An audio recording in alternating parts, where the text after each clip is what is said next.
Hello students, in the last video we have discussed question number 1 and question number 2 of exercise 3.5.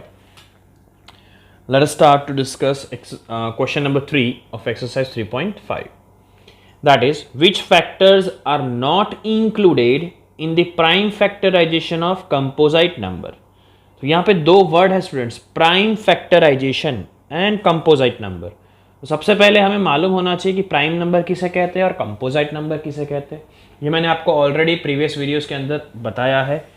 Prime number means what, ऐसे number जो सिर्फ दो table में ही आते हैं, one का टेबल और खुद का टेबल.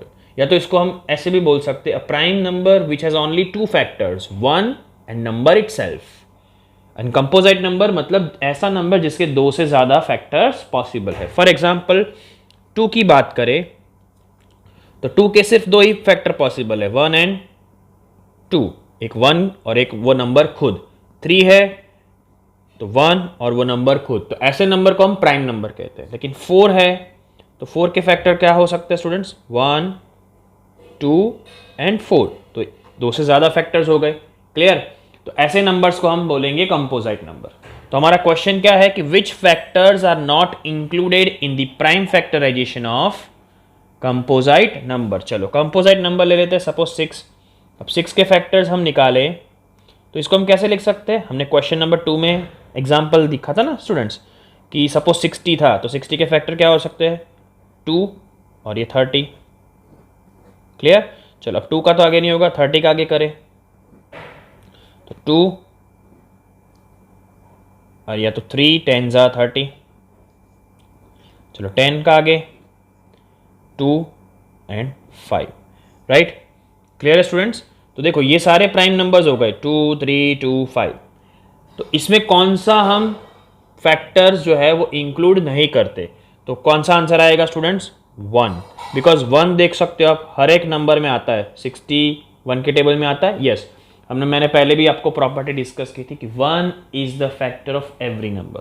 राइट. सो हम कौन सा नंबर इंक्लूड नहीं कर रहे, 1 which is not included in the prime factorization of a composite number. Clear है स्टूडेंट्स. सो आई होप आपको ये क्वेश्चन नंबर 3 समझ में आ गया होगा. So this was the question number 3. Now moving to the next question.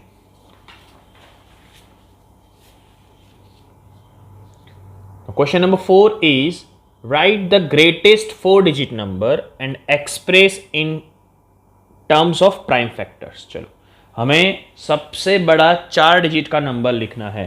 So as we know that students, the greatest 4-digit number कौन सा हो जाएगा स्टूडेंट्स, is 9999. ठीक है.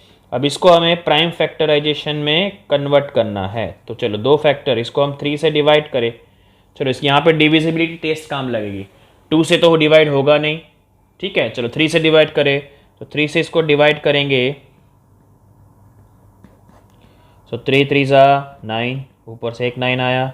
3 3 ज़ा 9, ऊपर से दूसरा 9 आया. 3 3 ज़ा 9 और ये चौथा 9. 3 3 ज़ा 9. तो कितनी बार 3 आए, 4 बार. क्लियर है स्टूडेंट्स. चलो अब इसका और आगे फैक्टराइजेशन करेंगे तो अगेन इट डिविजिबल बाय 3. सो कितना आ जाएगा, 1 1 1 1. ओके. चलो अभी और आगे इसको करेंगे तो ये किससे होगा, 11 से. तो यहाँ पे 101. चलो हम मल्टीप्लाई करके चेक कर ले कि 101 into 11.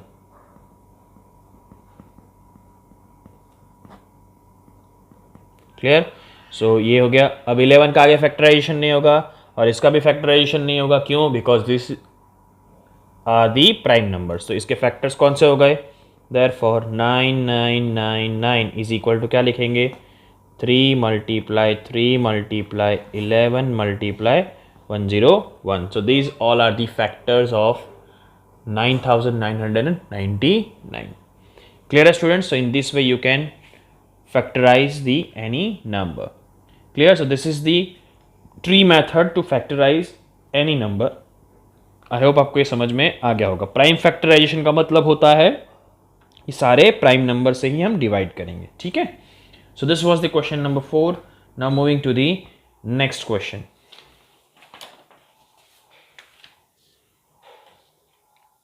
The next question is write the smallest 5-digit number and express it in the form of prime factors।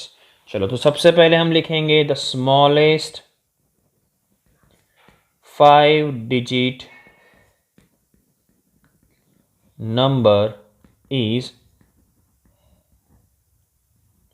right, this is the smallest 5-digit number। कौन सा हो जाएगा स्टूडेंट्स? 10,000। ओके, चलो अब यहाँ पे इसको प्राइम फैक्टराइजेशन में डिवाइड करना है, रिप्रेजेंट करना है, तो इधर लिख दिया 10,000। चलो ये नंबर किससे डिवाइड होगा? 2 से डिवाइड होगा, तो ये 2 हो गया, और इधर आ जाएगा 2 into 5,000 that is 10,000। Again it is divisible by 2, तो ये हो जाएगा 2 into 2500।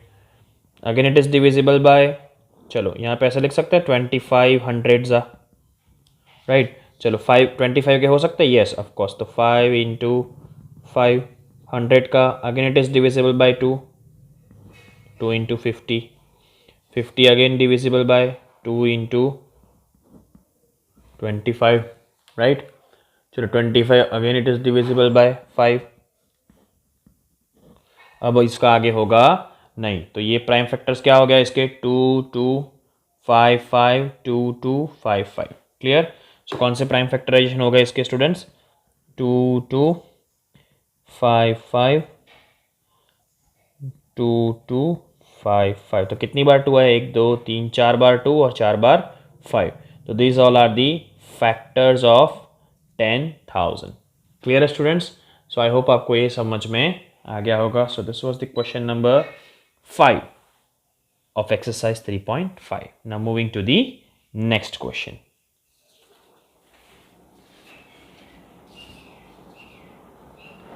So question number 6 is find all the prime factors of 1729 and arrange them in ascending order। चलो now state the relation if any between two consecutive prime factors। okay, सबसे पहले ये जो number दिया है उसको हम प्राइम फैक्टराइजेशन से डिवाइड करेंगे, तो 1729 को हम प्राइम फैक्टर से फैक्टराइज करें। चलो क्या ये नंबर प्राइम नंबर सबसे छोटा कौन सा? 2। क्या ये नंबर 2 से डिवाइड होगा स्टूडेंट्स? नहीं, right, because last digit is 0 2 4 6 8, उसमें से कोई भी नहीं है, तो ये 2 से डिवाइड नहीं होगा। चलो नेक्स्ट 3 से बात करते हैं। क्या ये नंबर 3 से डिवाइड होगा? तो 3 के लिए सब क्या कर देंगे? प्लस कर देंगे स्टूडेंट्स। तो 9 + 1 10 + 7 17 + 2 19। तो ये नंबर 3 से भी नहीं डिवाइड होगा, 4 से भी नहीं होगा, 5 से भी नहीं होगा। चलो 7 से चेक करते, तो 7 से इसको डिवाइड करके चेक करो। 7 2 ज़ा 14, 3 बचा 2, 7 4 ज़ा 28, 4 बचेगा, इधर आया 9, 7 7 ज़ा 49। क्लियर? तो ये 7 से डिवाइड होगा students, because 7 is a prime number. इधर आया 247। क्लियर? ओके, चलो अब 247 अगेन चेक विथ 2, नहीं होगा। 3 प्राइम नंबर, उससे भी नहीं होगा। चलो नेक्स्ट प्राइम नंबर कौन सा? 5, उससे भी नहीं होगा। 7 से डिवाइड करो, 7 से भी नहीं होगा। नेक्स्ट प्राइम नंबर 11, 11 से भी नहीं होगा। चलो 13 से चेक करते हैं, तो 247 को 13 से चेक करो, तो 13 1 ज़ा 13, राइट। तो यहाँ पे बचेगा 1 1, ऊपर से क्या नीचे आया? 7। चलो 13 के टेबल में 117 कब आता है स्टूडेंट? 13 9 ज़ा 0 0। क्लियर? तो इसके फैक्टर्स क्या हो गए? एक हो गया 13 और एक हो गया 19, राइट। तो ये हो गए उसके फैक्टर्स। अब आपको इसको असेंडिंग ऑर्डर में लिखना है, तो क्या लिखेंगे? 1729 = 7 × 13 × 19। असेंडिंग ऑर्डर में लिख दिए। अब क्या ये फैक्टर्स के बीच में कंसेक्यूटिव, मतलब जो बाजू बाजू में नेक्स्ट है उसके बाजू में, तो ये फैक्टर्स के बीच में क्या कुछ रिलेशन है? देखो स्टूडेंट्स, इन दोनों का माइनस करें, 13 में से 7 माइनस करेंगे तो क्या मिलेगा? 6। और 19 में से 13 माइनस करें तो भी क्या मिलेगा 6। तो क्या लिख सकते हैं हम कि difference between two consecutive prime factors is 6। कितना है difference students 6। Clear. So I hope आपको ये क्वेश्चन नंबर 6 समझ में आ गया होगा। So this was the question number 6। Now moving to the next question.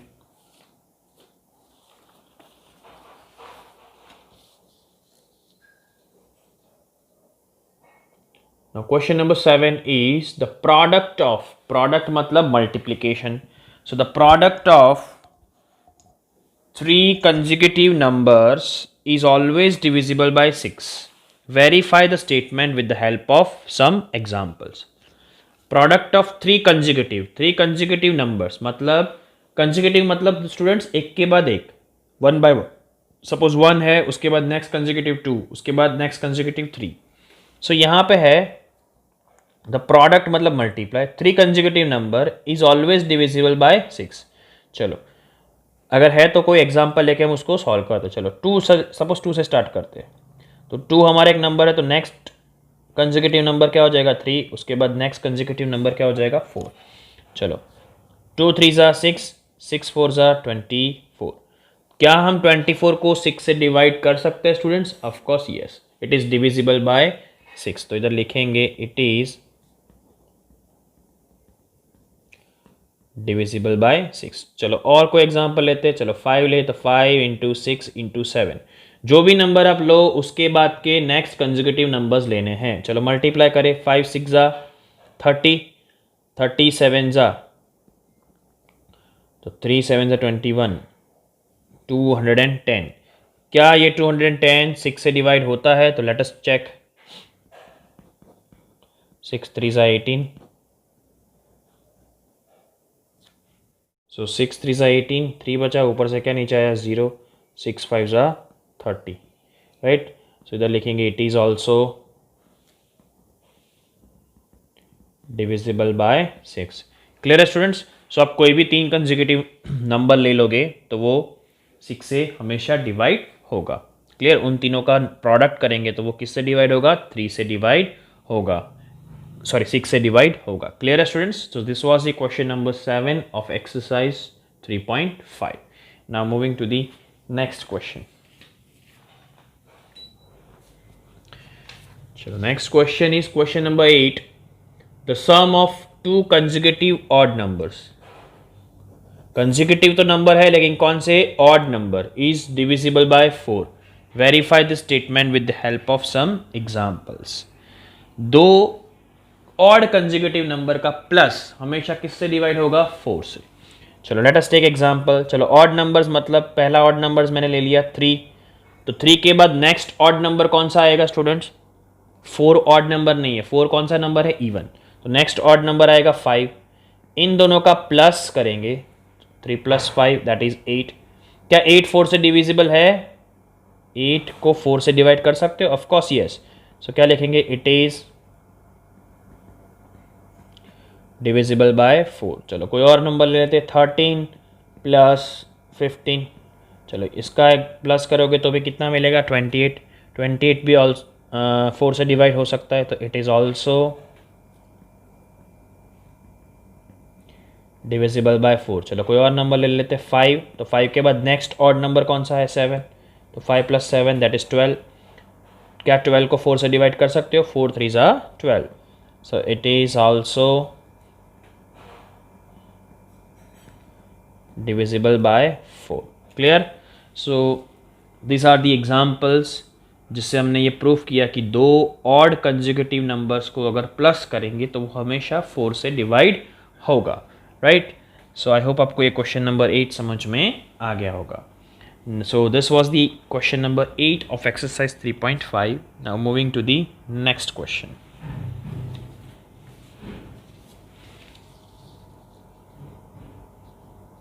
चलो question number 9 is in which of the following expression prime factorization has been done.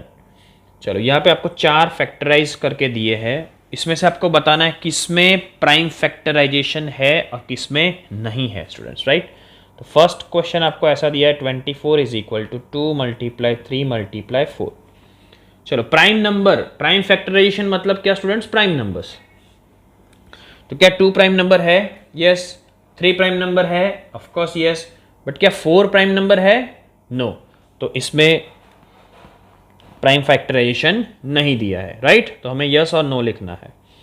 चलो B question के अंदर देखिए 56 is equal to 7 multiply 2 multiply 2 multiply 2। Okay, 2 2 4, 4 2 8, 8 7 56। चलो 7 is prime number और not students? Yes. And 2 is also prime number. 2 सबसे छोटा prime number है, तो सभी में 2 है, तो ये सारे के सारे प्राइम नंबर है, तो क्या लिखेंगे? यस, बिकॉज इसमें प्राइम फैक्टराइजेशन किया हुआ है। चलो question number C, 70 is equal to 2 into 5 into 7। इन सब की बात करें तो इसमें क्या दिया है? प्राइम फैक्टर्स ही दिए हैं 2, 5 और 7, राइट। क्लियर है स्टूडेंट? 54।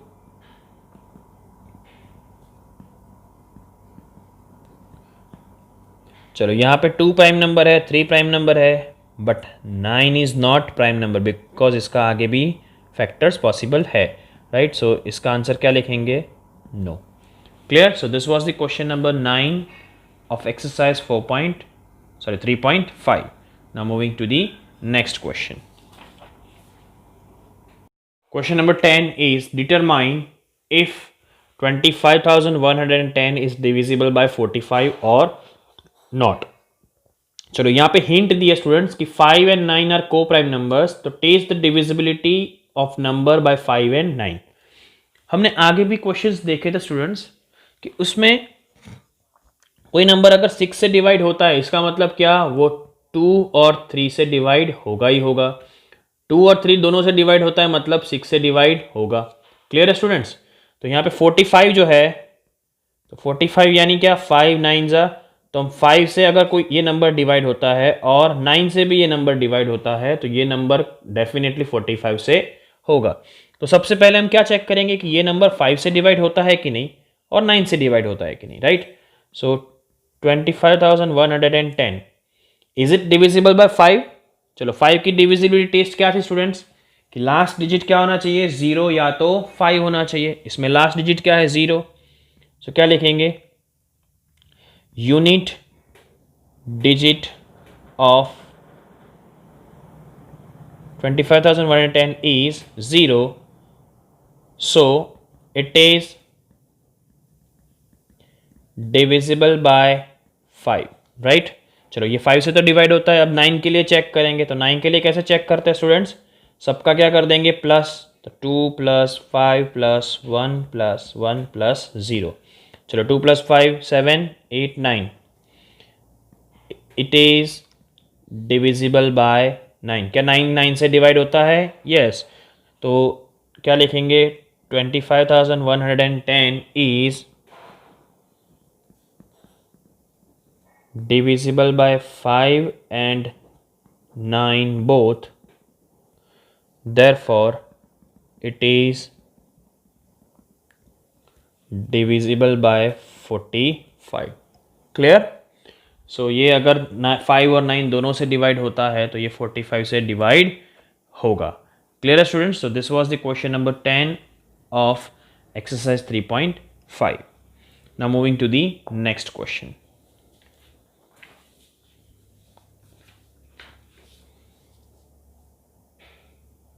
चलो question number 11, that is 18 is divisible by both 2 and 3। It is also divisible by 2 × 3 that is 6।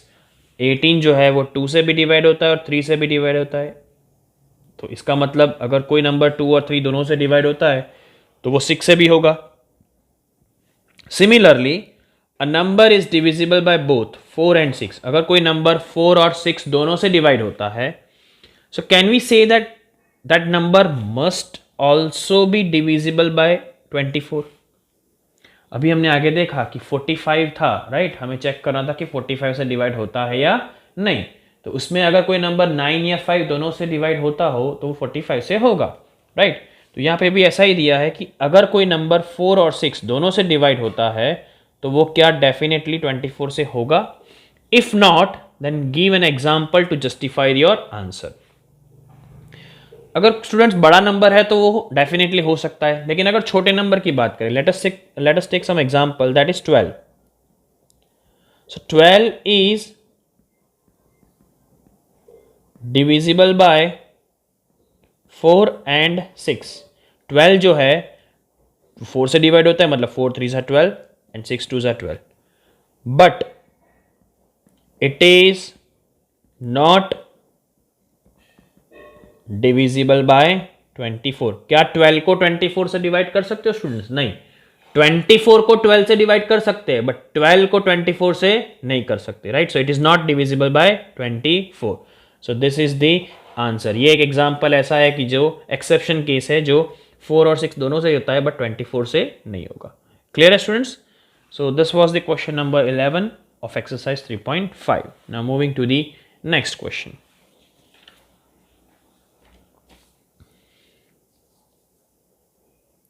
12, question number 12 is, I am the smallest number having 4 different prime factors. ऐसा number है जिसमें 4 अलग अलग prime factors है और वो सबसे छोटा नंबर है। तो ऐसा कौन सा छोटा नंबर है जिसमें 4 अलग अलग प्राइम फैक्टर्स होंगे? चलो, छोटा बोला है स्टूडेंट्स, तो ऑफकोर्स छोटे प्राइम नंबर ही लेंगे। चलो, सबसे छोटा प्राइम नंबर कौन सा? 2, उसके बाद 3, उसके बाद प्राइम नंबर 5, उसके बाद 7। इन चारों का क्या कर देंगे? मल्टीप्लाई, तो हमें वो छोटा नंबर मिल जाएगा। चलो, 2 3 6, 6 5 30, 2 3 6, 5 7 35। चलो, 35 6 करें तो 6 5 33, 18 3 2 0। 210 is the smallest number which have 4 different prime factors. Clear है स्टूडेंट्स? तो ये सबसे छोटा नंबर होगा जिसके 4 छोटे प्राइम फैक्टर्स होंगे। क्लियर? सो इतना ही करना था इसमें। So this is your answer. So this was the question number 12 of exercise 3.5 and it is the last question of exercise 3.5। I hope आपको ये एक्सरसाइज समझ में आ गई होगी।